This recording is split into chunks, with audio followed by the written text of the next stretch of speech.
Well, here we are at the miter saw today, and want to have a little conversation about how do we set up this saw and cut miters for our keepsake boxes, or any other project for that matter, but probably working on your keepsake box. So we've cut 0 degrees or 90 degrees on our miter saw, but we've actually never cut an angle, and that's what we want to do today.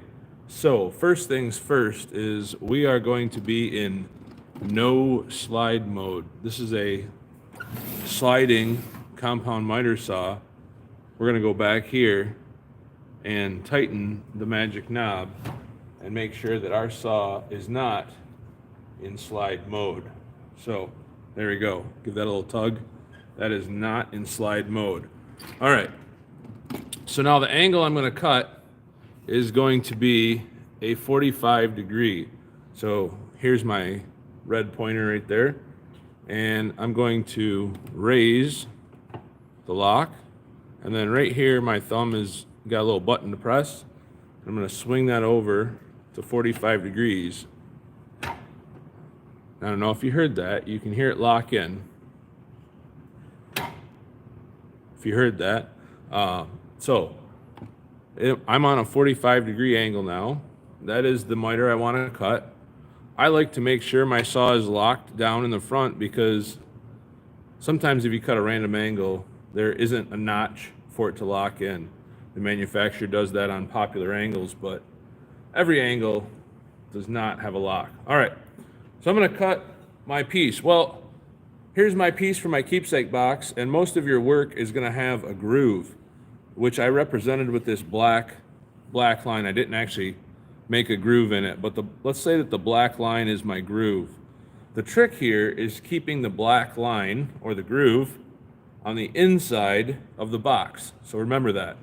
We want the black line or the groove to stay on the inside of the box. Okay, so if I do that, here's my black line. My angle needs to go this direction. Now I could just put a random angle there. I don't know if that's 45. If you grab your square, if you see a square that has this angle right here, that's going to be a 45 degree angle. So let's see how I did. We'll put that on my board. Oh, I'm not too far off.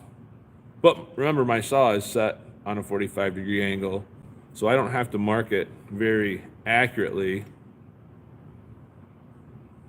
I just got to get it going in the right direction. Okay, so how would I hold this? Well, I already locked my slide back, and now I'll bring you guys around this side. Most people are comfortable holding with their left hand and running the saw with their right hand. So that's what we're going to do today. When you make sure that your saw is cleaned off here, we don't want any sawdust. That'll throw off our 45 degree angle. We might get a 44 or a 46, but it won't be a 45.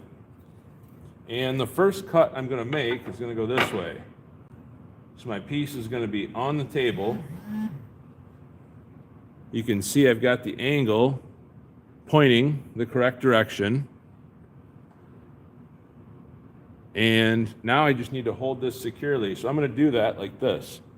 Here's my hand. I'm just going to use these two fingers here to clamp it.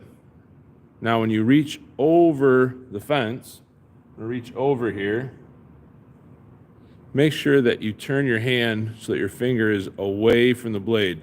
Don't turn it this way and go under the blade. You don't want to do that because that's your finger and you don't want to do that. So turn your hand so your finger curves away from the blade, okay? And I'm going to pinch it tight like that, okay? Pressing in with my thumb. And now I can simply make my no slide cut straight down. Remember to leave it down until the blade stops, so you don't have these triangular pieces flying all over. And there's my angle, okay? So the first thing I'm gonna do is I'm gonna start with one 45-degree angle. Notice my groove is on the inside or the short side of the angle. And now I'm gonna mark my length. I don't know, what would be a good number? How about 5 inches? So I can mark my length.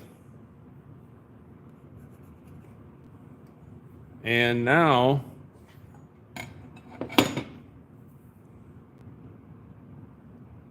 the angle is going to be opposite. So I cut it like this. That's how it was sitting on the saw. Now I'm going to flip it. I'm going to roll the piece. So remember the black line was my groove. So I had groove in was my first cut.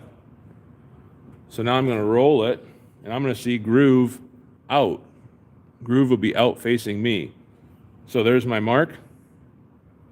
This will be my second cut. Does that make sense? If I want to get really particular, I can use that 45 angle on my square. And now I know this is my line that I'm going to cut, and my blade will be over here to the right. So I probably want to hold on to the longer piece and not the short piece. I never want to point the saw towards my hand anyway. That wouldn't work out very well. So I'm going to hold it over here like I did before. I'm going to grab it with my thumb and my index finger. I'm going to turn my wrist so it's away from the blade, and I'm going to pinch it. And let's make that second cut.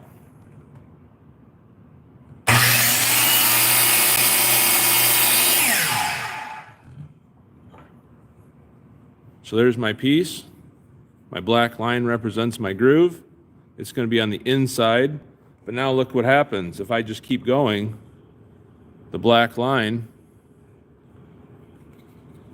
let's hold it this way.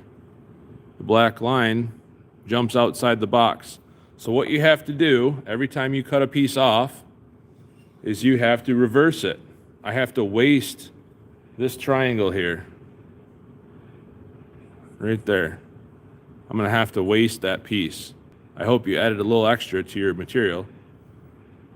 So my last cut was groove out, black line. Now I'm going to roll it, and the groove is going to be in. So every other cut, it flip-flops. Groove in, groove out. Groove in, groove out. Oh, I don't want to do that. This could flip down, and then I'm going to lose my piece. The miter saw is going to launch it. So I better pinch it with my finger and my thumb. Pointing away from the blade.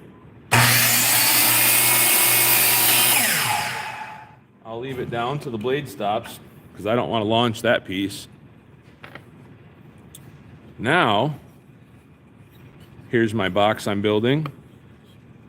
And now, see, my groove is going to be inside the box. Right? I cut one corner for you. Following the same process, I think you can figure out how to cut the rest. So what do you do when you get down to the end of the stick and you only have a little bit of material left? Well, you got to be real careful because it might not be comfortable to cut on the saw. If it's really short, if I needed to recut this little piece to trim, let's say 1/8 of an inch or maybe a 1/16 off of this to even up my box, that would be an awfully short piece. My hands would be awfully close to the blade. I might not want to do that. So I've got another solution for you. Let's go for a little walk.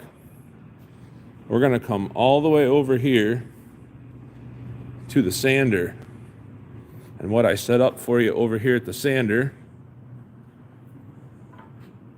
is this little table.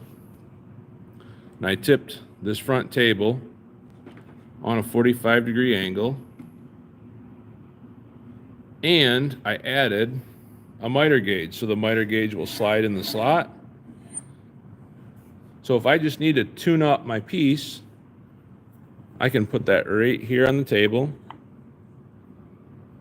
The table's on a 45 degree, and the miter gauge helps me hold it square. That way, I don't want to round it. That would never glue up nice. I wouldn't get nice corners on my box. So right there, now I can sand. Obviously, I'd have to turn the machine on, but does that make sense?